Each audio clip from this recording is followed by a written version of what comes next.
when I first, one of the first times I read the description, I can remember, because this was back before, when I was first going into college, I can remember thinking, wow, that sounds cool, you know what I mean? But I didn't pay that much attention. There was a lot of new stuff that I was doing, and it kind of just slid in under the radar.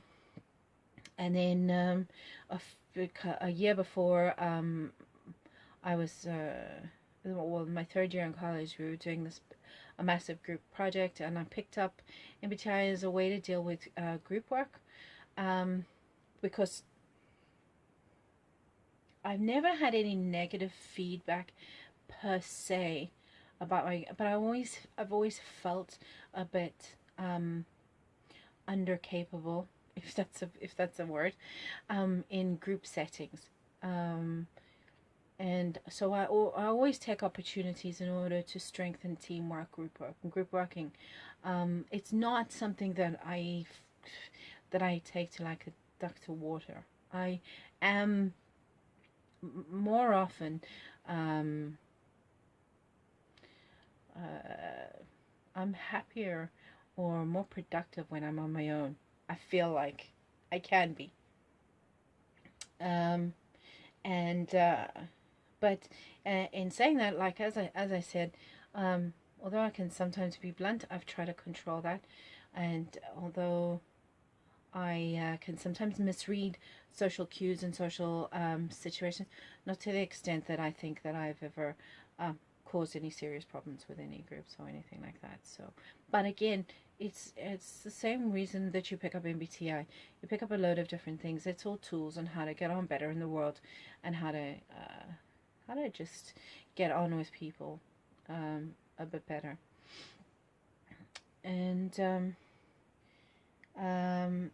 so I forgot the point.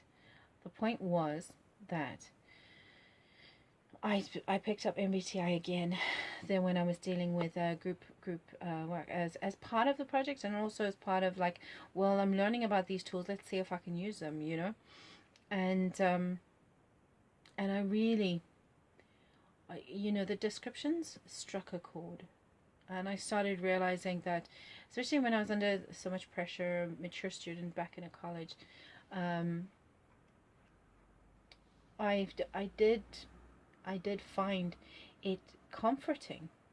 I think that's something that a lot of INTPs can relate to, and maybe a lot of people in general who take up MBTI as a hobby or take an interest in it, is a kind of sense of, well, I wasn't as weird as I thought I was, or it's not as bad as I thought it was, you know. So you kind of, and you start finding people who are similar to you, and it is surprising, because also depending on your context and where you grow up, and how, and when I used to travel around, you used to come across people who you just like instantly click with. You instantly understand them. You know them. And there was an old expression about something about tribes. So you find it's like a tribe. I forget the whole thing. I was into a lot of kooky stuff when I was a kid. I think it's a bit like like how they would describe this sense of, I think that's where it comes from, this sense of being reincarnated or reborn into the world, because you sometimes meet people and you're like, I know them too well to have only just met them. There must be some kind of connection that goes back further. But there are people that you meet that you are, and they could have a completely different context from you, completely different background, come from a different part of the world, but for some reason you just think the same. You have stumbled over the same things. You have you enjoy the same things. You meet someone who is akin to you, in the old sense of kin, in the old sense of tribe. And But those people, they're very few and far between.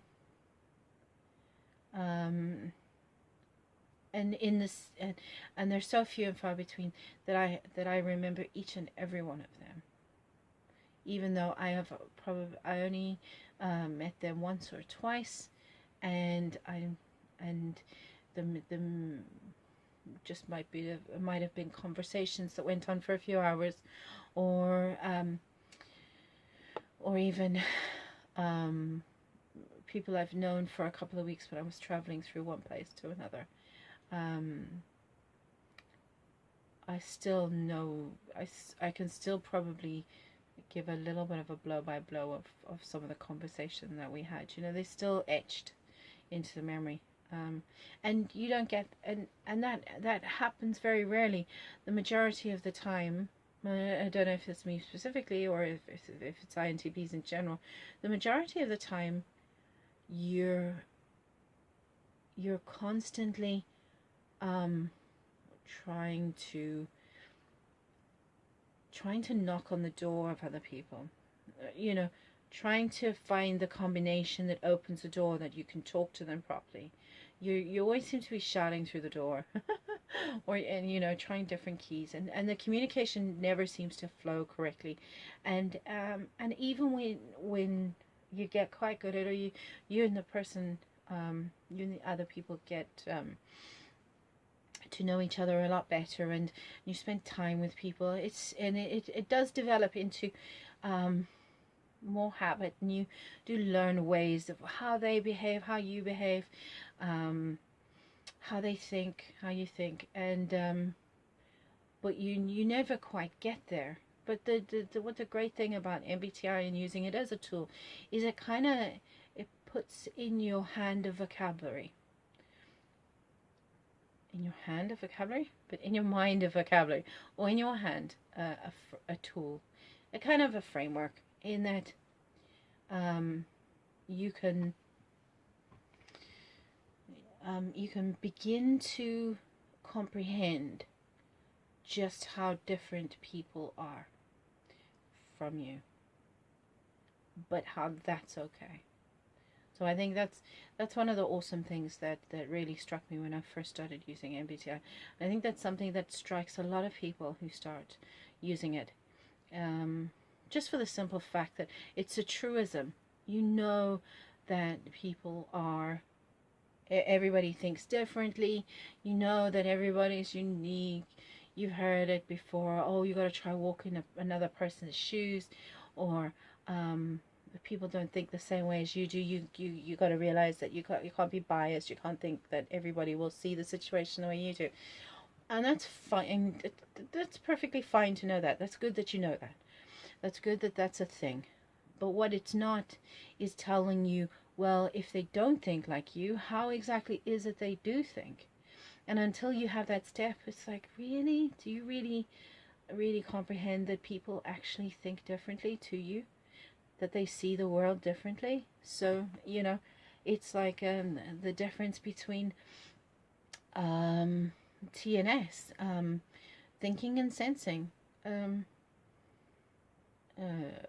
like introverted or extroverted thinking, or introverted or SE or SI. But people who primarily sensing have a total different perspective on the world. The way they flow through the world is different from TINE users, from myself anyway. I speak for myself, so I can't speak for anyone else.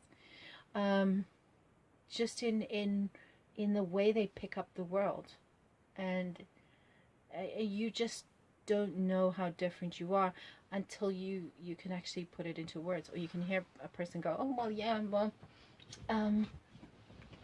that's true, you know. I do pay attention to small details, and of course I'm going to notice that when I walk into a room. Everybody notices that. I mean, ooh. And you'd be like, and you can say to the sensor, well, if I walk into the room, I just don't see what you see. Like, I don't notice those details. and it's actually quite it's quite amusing in a way to compare these different things. And again, not the be all and end all of everything, but an interesting way to find out how people work and the differences in people. So I think I have no idea how long this video is, but I think it's actually quite long. So I'm gonna leave it at that. I'll see you in the next video. Thanks for watching.